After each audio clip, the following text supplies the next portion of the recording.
শাশুড়ি আমার বড় পোলায় যদি সোনার পালঙ্কে শুয়ায়ও রাখে তারপরেও কোনো নাম হইব না। আর অপর দিকে আরেক পোলায় যদি 6 মাস পর দেখতে এসে 500 টাকা দেয়, কব আম্মা এটা দিয়ে পান কিনা খায়েন। তাইলে আমার শাশুড়ি আম্মার শুকরিয়ার শেষ নাই।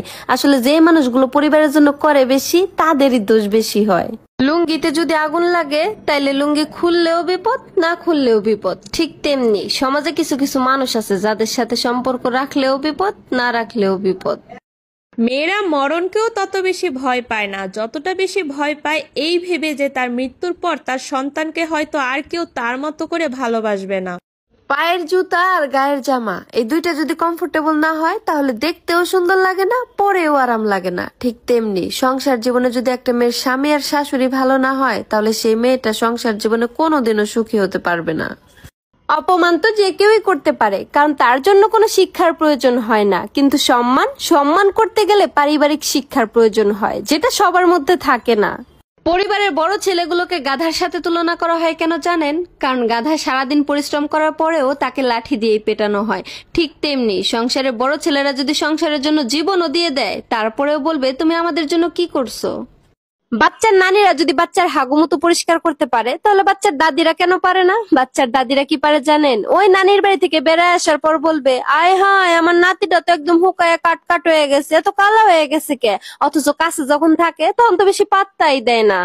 কুকুর যদি কখনো ঘাস খায় তাহলে বুঝতে হবে কুকুরের পেট নষ্ট হয়েছে। আর মানুষ যখন বিশ্বাসঘাতকতা করে, মানুষের মনুষ্যত্ব হারিয়ে ফেলে, তখন বুঝতে হবে তার অন্তর নষ্ট হয়ে গেছে। সবাই বলে নারীর সৌন্দর্য নাকি অলংকারে বাড়ে, তবে আমি বলি নারীর সৌন্দর্য বাড়ে তার স্বামীর ভালোবাসায়। দেখবেন বিয়ের পরে একটা মেয়ে যদি তার স্বামীর ভালোবাসা পায় তাহলে সে সুন্দর থেকে আরো বেশি সুন্দর হয়ে ওঠে। আর যদি কোনো নারী তার স্বামীর অযত্ন অবহেলা পায় তাহলে সুন্দর মেয়েটাও তার সৌন্দর্য হারিয়ে ফেলে। সমাজে বড় ছেলেদেরকে দোয়া দিয়েই সান্ত্বনা দেওয়া হয় আর ছোট ছেলেদেরকে সম্পত্তি দিয়ে সান্ত্বনা দেওয়া হয়। হায় রে শাশুড়ি আম্মা, তুমি যে কত রূপ ধারণ করতে পারো সেটা তোমাকে না দেখলে বুঝতেই পারতাম না। পুকুরের পানি সবাই ব্যবহার করে কিন্তু কেউ খায় না। ঠিক তেমনি একজন বিবাহিত নারীকে সবাই ভোগ করবে, ব্যবহার করবে, কিন্তু কেউ বিয়ে করবে না। বোন রে, 10 মিনিটের দায়িত্ব তো যে কেউ নিতে পারে, কিন্তু সারা জীবনের দায়িত্বটা একমাত্র স্বামী ছাড়া আর কেউ নিবে না।